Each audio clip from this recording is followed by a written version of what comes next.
They met in grad school and became really good friends. They bonded over Twilight and The Bachelor, and then they moved across the country 1,000 miles apart. And thanks to quarantine, they decided to start Jordan and Rebecca Review Things. You didn't ask our opinion, but we're going to give it anyway. Hello, and welcome to Jordan and Rebecca Review Things. I'm Rebecca. And I'm Jordan. This is a podcast where we read, watch, and enjoy various pop culture phenomena and bring you our unsolicited hot takes. Today, we're talking all about Online dating. Gosh, I'm so glad I wasn't as optimistic that time. I just want to get this out of the way. We're both Christian cis women who are definitely not interested in hookups. Nope. So there are some like apps and resources that we just haven't used and we're not going to be talking about because they don't suit our needs. Like, I don't use Grindr. Right? No, I don't. You know, No, like, I don't use Grindr. that one's not for me. You It's know, not. so It's definitely not for me. right. So, Jordan, why don't you give me a little history on your experience with online dating and dating apps? Oh my gosh. What was the first dating app you ever downloaded? My name is Jordan, and I am single. The first dating app I ever downloaded was Tinder. I was junior in college. I was 20, and I downloaded Tinder. And I was in my friend's dorm room, and I was like, I'm just lonely, and I want to meet someone, and the boys at this school suck. And I will stand behind that statement. I know where you went to school. Yeah, you know where I went. Other people do. Nancy Nazarene, I am not. So, anyways, yeah.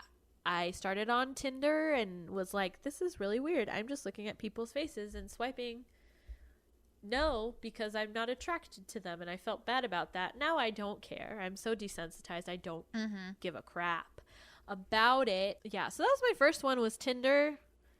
I still have a Tinder. I'm not like proud of it, but I still have it. So what about you, Rebecca? What was your first one? Oh, it was also Tinder. Mm-hmm. I don't remember if I was a freshman or sophomore in college. It definitely was college. I dated a guy the spring semester into fall semester of my freshman to sophomore year. Right. So, like, I don't remember if I downloaded it before I started dating him. Okay. Or if I downloaded it after I stopped dating him. During but it was dating him? No. Oh, okay. After. That's important. I said after. Okay. No, I would never.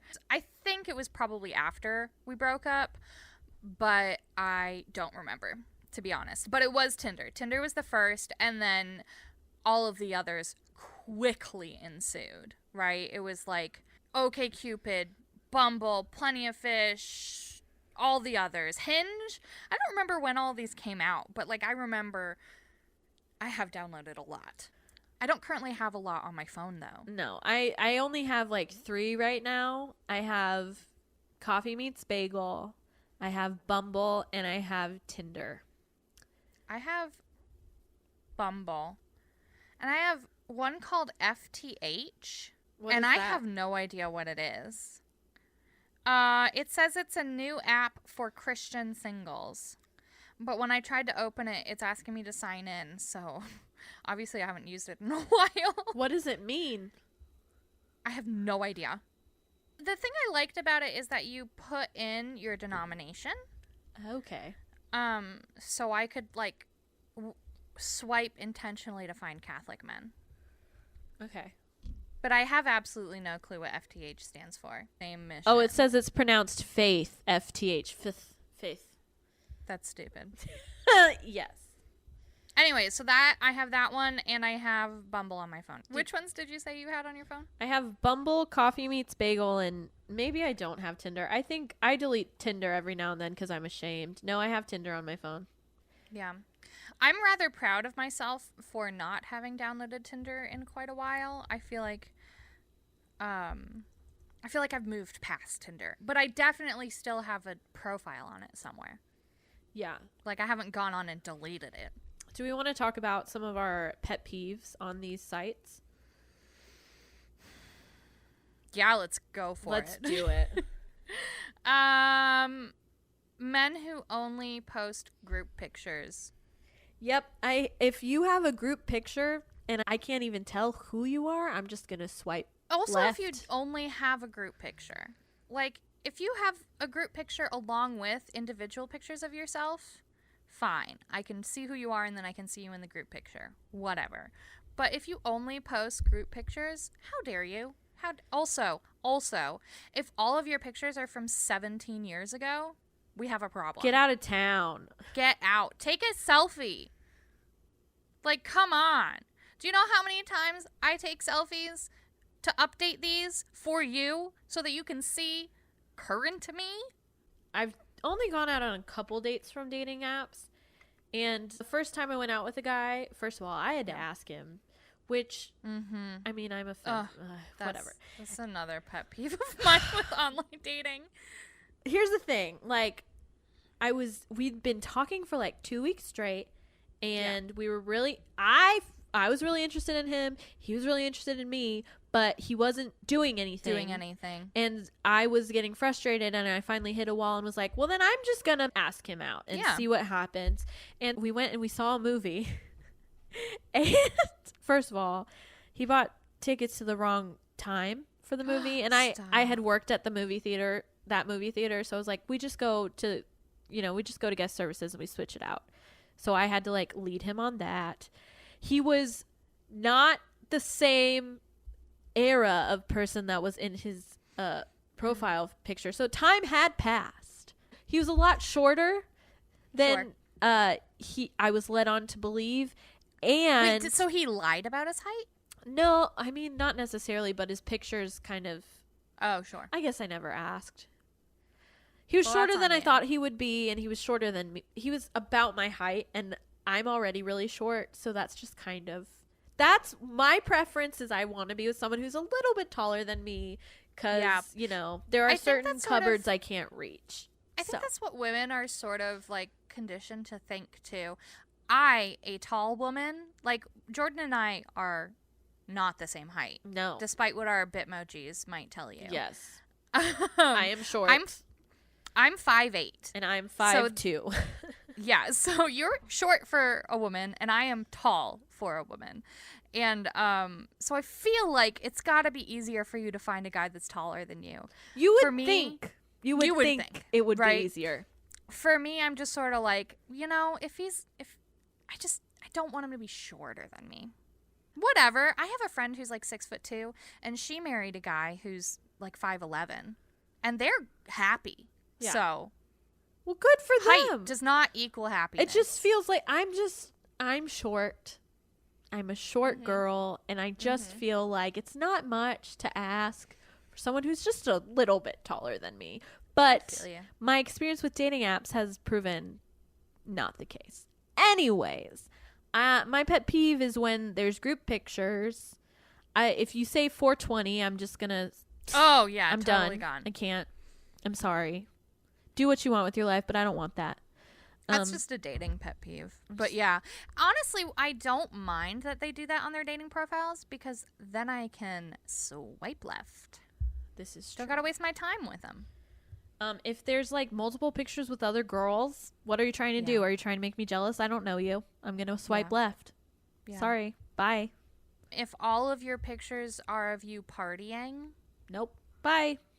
That's not my lifestyle. See you later. I'm not interested in hooking up, which makes me ill-suited for these dating apps anyways. I don't know. It's just frustrating. You'd think after, I don't know, I'm 26 and I started when I was 20. So I've been on dating apps for 20 years. You'd think that I'd have like a little bit of success. You really conflated your math there. What? You're 26 and you started when you were 20. So you've been on dating apps for 20 years. Oh, 6 years. I meant. That was a really good Freudian slip. You'd think that I would have had more luck, but maybe it's something wrong with me. No. This is not a pity me podcast. Right. Well, okay, here's the thing. I have gone on a couple of dates on these Yeah. dating apps, and I had one really good date, but then he texted me later and said that he couldn't commit to me right now because of his new job. Yeah. And I was like, I just asked if you wanted to go out again. I didn't ask if you wanted to marry me. So Right? it's either, I go on an awkward date where Yeah. I have to do everything Mm-hmm. and the guy does nothing, or I go on a good date, but the guy can't marry me, or, Thrill of the chase, dude. right, or I go out with a guy and we're going to go on a second date, but then he asks me if I want to sleep with him, and I say no. Uh-huh. And then he ghosts me. So it's Yeah. just very difficult to be a Christian woman and to be on dating sites because Yep. I just get discouraged because I feel like there are no Christian men on dating sites. And if I don't want Very to hook up and sleep around with people, then there's no way to meet people because, you know. Have you ever used any of the like Christian oriented dating apps? Yes, and or I've had dating no sites? success. Yeah, me too. Yeah. Anyways, Can we talk so- about purity culture? Yeah. That's just Sure.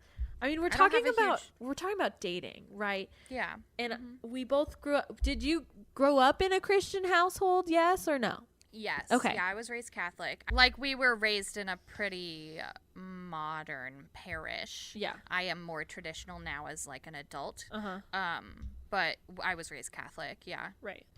I grew up in church since I was a baby, and Mm-hmm. I just grew up during purity culture, so it was like you have to keep yourself pure. The stupid analogy with the gum on the shoe, and like if you give Oh, yourself yeah. away, you're like used gum on a shoe, and just the analogies that like if you got physical at any point with any guy, that you gave yourself away to too many people, and that once you got married and gave yourself to your husband, you would have like nothing left of value to give him. Yeah, that's the kind of, my parents weren't like that, but I grew up around that kind of mindset and the like media that I ingested and the things that were being told around me. Like the purity culture really messed with my head, and I read I Kissed Dating Goodbye by Joshua Harris, and it basically was talking about just doing courtship, and you shouldn't date, you should just be courted. And so I just had a really weird view of dating while I grew up, and was very much like, I can't let anyone near me, and I should only date someone if I'm gonna marry them. And so Sure. well, there's this stigma of like shame in the Christian community, like if you're single, like what's wrong with you? Like, Yeah. I feel like maybe that's more your Christian community than mine though. Like well, good. I don't know. And I feel like not to say that it isn't very prevalent. It's just, like for me, I don't think it's looked at like there's something wrong with you because you're single. I might feel that way, but I don't think I'm viewed that way. Right. With like purity culture, I guess I saw it a lot more in my Protestant friends, but the way the church teaches it is that like God has like gifted you this life and this body, and you want to respect it and respect God in the way you treat yourself and your body and the way you behave in the world and the way you lift God up in your actions. I didn't find it a challenging message. I have challenged the message, but I didn't find it a challenging message to go through life with. Yeah. I was really interested in the whole like Duggar family when I was growing up. You know, like when we were growing up, 19 kids and counting, or like 16, 17, 18, 19 kids and counting, you know, was on TLC, and I loved TLC. So I watched that a lot, and then it like switched to the Counting On show. And obviously I have issues with certain things, Right. but like I always really appreciated how they talked to their children about dating and respecting God's will and respecting yourself, and like not wasting your time on people that aren't going to be right for you.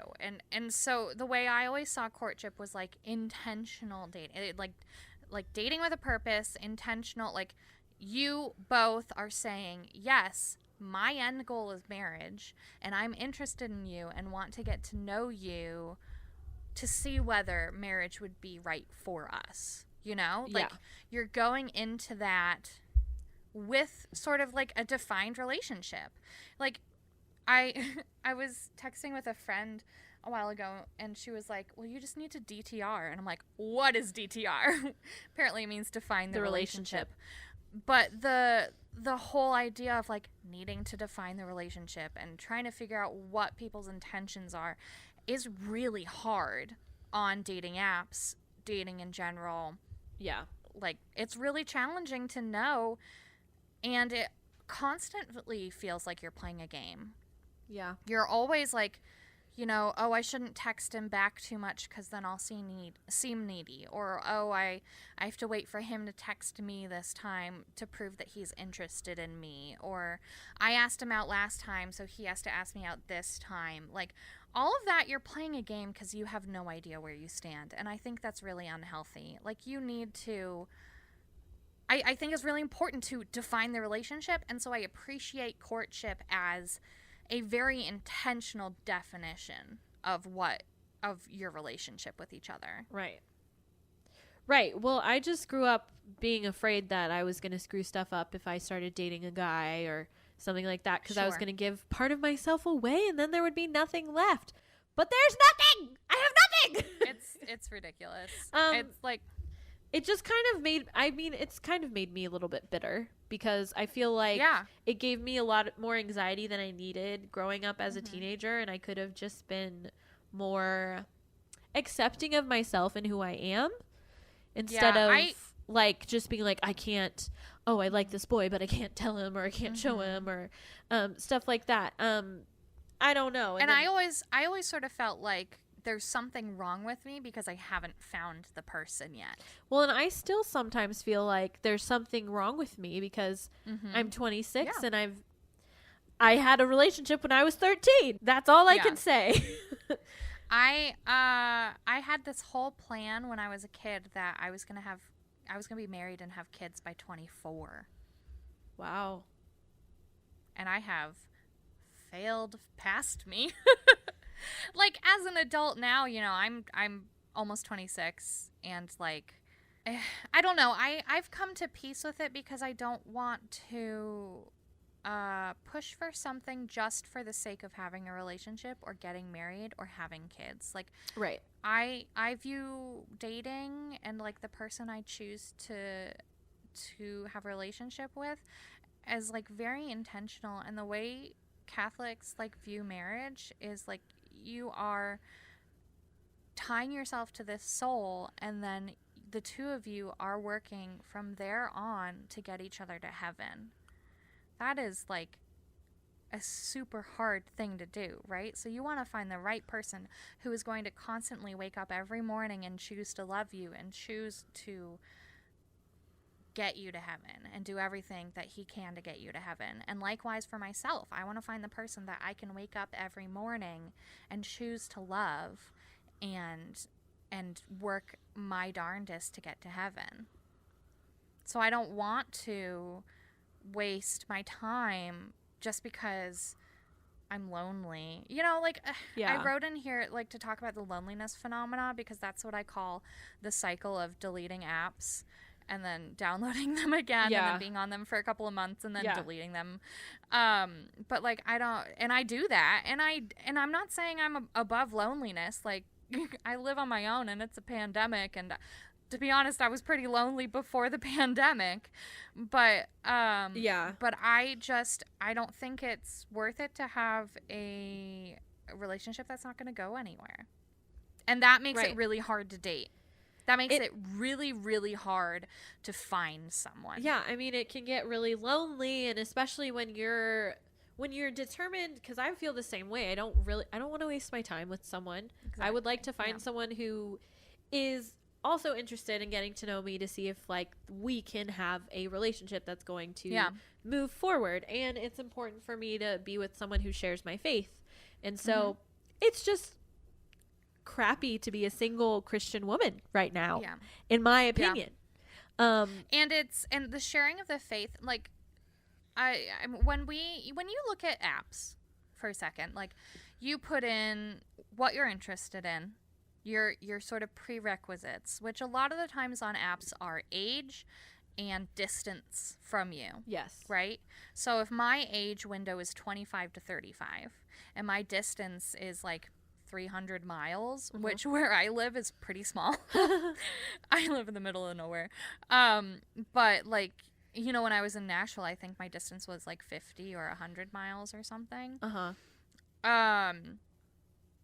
Like that's a huge group of people, but you also have your like specifics, like height, sure, fine, but like the real ones are, does he agree with me on faith? Yeah. Does he have a relationship with God? Yes. That's really important to me. And for me, like, not only just is he Christian, like, is he Catholic? And that makes the group even smaller. Yeah. And then if you're looking for somebody who wants to have kids, that can make it even smaller. If you're looking for somebody who agrees with you politically, that can make the pool even even smaller. Yeah. And so everyone always says, oh, there are plenty of fish in the sea, but like, that's not how that works. Right.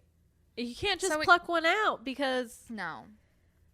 I don't know. And also, the other thing that I grew up fighting was like this whole, the woman has to be submissive to the man. Yeah. And I can't, I was not created that way. Like, I have never, I am an independent person by my nature. I've always been strong-willed. Like, my mother complains about it all the time, that I was a strong-willed child. And so I remember, like, I read the Bible, and I read the part where Paul is talking about women, tell the women to be quiet in church, whatever. And so I went to my mother, who is a female minister. She's ordained. And I said, I don't agree with this at all. And if this is in this book, I'm not sure I want to read the rest of it. And she was like, she had to explain the context to me, and how, like, women were not educated back then, and they were interrupting and disrupting messages and sermons that were happening. And so that's why he was saying that in the cultural context. And, you know, I understand being in a partnership and both of you listening to each other and, you know, being submissive in the way that you love each other and you're working together as a partnership. But I don't like the man is in charge of the woman, because I don't agree with that at all. And that's not how I was made, and that's not how I work, and that's not how I operate, because I'm naturally independent, but I want a partner. So how does that work, and how do I open myself up to being able to meet someone? And the other thing is, right now, I don't know how to meet single Christian men in my area. And so it seems like the only outlet I have are these dating apps that sometimes are great, but most of the time make me upset and angry and even more sad. So we go into that cycle of the loneliness phenomena that you talked about. No, and it's really discouraging, because I think a lot of the times people are looking for what I might call a church mousewife, who is really just there to raise your kids and like do what you tell her to do. And I just don't, I mean, we're both master's degree women. Like, we are educated and we are independent and we have careers. And like, I was talking, this is actually might be an interesting category to discuss, because I'm on Facebook dating groups. Like, you know how you have Facebook groups for things? Yeah. This one is like Catholic singles, like matchmaking or whatever. And so people like post pictures and a little blurb about themselves. And so I'm actually currently talking to this guy from there. And it was actually really, really nice to be able to just like have this conversation with him. It was one of the first conversations we had where we talked about, you know, like, yes, I want kids. This is the, you know, like, I go to mass every week, if not more. You know, these are the devotions that I have. I want to have kids. How would we, you know, like, raise kids? Like, would you want to stay home? And we talked about, like, we both prefer homeschooling, which I thought was kind of interesting because a lot of people don't, you know, and all these things that seem kind of like very heavy to talk about, but talking about really important things and to get out on the table and understand about each other, I think that's nice to be able to talk about, but you cannot do that on like Bumble or No. Tinder or OkCupid or like whatever. Like, you can't just say, okay, so what's your religion? How do you feel about this? Because then you're going to scare a guy away. And I think that's part of our issue of like being really independent and like driven women, is that like we have these things that are really important to us that we are not willing to sacrifice. Yeah. But because we're unwilling to sacrifice, it makes it really difficult to start a relationship. But I think in the long run, if that relationship can't start when you're having those conversations, it wasn't worth having. Right. I know lots of people that met their spouses and stuff on dating apps or websites Yeah. and stuff, and that's really great. But for me, I just don't. I'm at a point in my life where I'm like, I have no idea how I'm going to meet anyone, especially now with the pandemic. I think that the pandemic's been difficult for people that are single too, because we're locked in our house, we're alone, we don't see a lot of people, and then you go on dating apps and you get sad again because it's like there's no luck here either. So that's where I'm at with dating apps, man. It's just, I wish that there was a better way to meet people that were also Christian. I wish that like churches were more helpful in that regard, I guess. Yeah. But Yes. Oh my gosh. Yes. When I first moved out here in the middle of nowhere, I asked my parish if they had a singles group or like a community within the Catholic, like the younger adult Catholics. Yeah. And they said no. right. I think that especially for Christians, their singles groups are really important. Yes. And there's none around me, so I don't know where to find that either. You have to have community. And I'm telling you, Jordan, I love the community in my parish that I have developed, but I am like 10 years younger than the youngest of my friends in my parish. Yeah. It's hard. I think it's a need in the church. I think that that needs It to really happen. is. How would you review dating these days? You know, like 1 out of 5 swipes. I'm just so pessimistic. I'm going to give it 1 swipe. I hate it so much. I do not like it. And at this point in time, it's not my friend. So I'm going to give it 1 swipe. I hope that gives it room to improve. What about you, Rebecca? How many swipes would you give dating in the online dating age? 1 out of 5 Is swipes. 0 an option? I mean, it can be. The only outlet that I have found any like potential in, and it's just pure luck, has been my Catholic Facebook group. You know, so like if we're like online dating, you know, like dating apps, like dating on dating apps, I'm gonna give it a 0. It 0 sucks. swipes. It's terrible. It's awful. It's horrible. The like game that it creates, the casual mentality of it all. And why do we like, subject there's- ourselves to this all the time? Like, why do we constantly subject exactly. ourselves to it? Yep. Yeah, 0 out of 5 swipes. It's the worst. Gosh, it's terrible. Any closing remarks, Jordan? I just hope that one day maybe I'll find someone, but until that day, I'll You just will. keep living my life. You will too. Thanks, man. Also, this is not an invitation to email us with your dating No, profiles. please like, don't. We don't want any of them. Unless you truly are a Catholic man from 25 to 35 who wants to have kids one day and Okay, Is- they can read your profile, Rebecca. just saying. Yeah, but no, please don't email us with your Information. We don't want it. Yeah. If you do, we'll read it on the podcast. I'm just kidding. Well, thank you, Jordan, for podcasting with me. You can find us on Facebook and Instagram at Jordan and Rebecca Pod. You can also email us at jordanandrebeccapod@gmail.com. Just don't email us your dating profile. Send us some recommendations, though, to review, comments, any questions. We are anywhere you get your podcast. Thank you for listening, and we'll see you next week. Bye. Bye.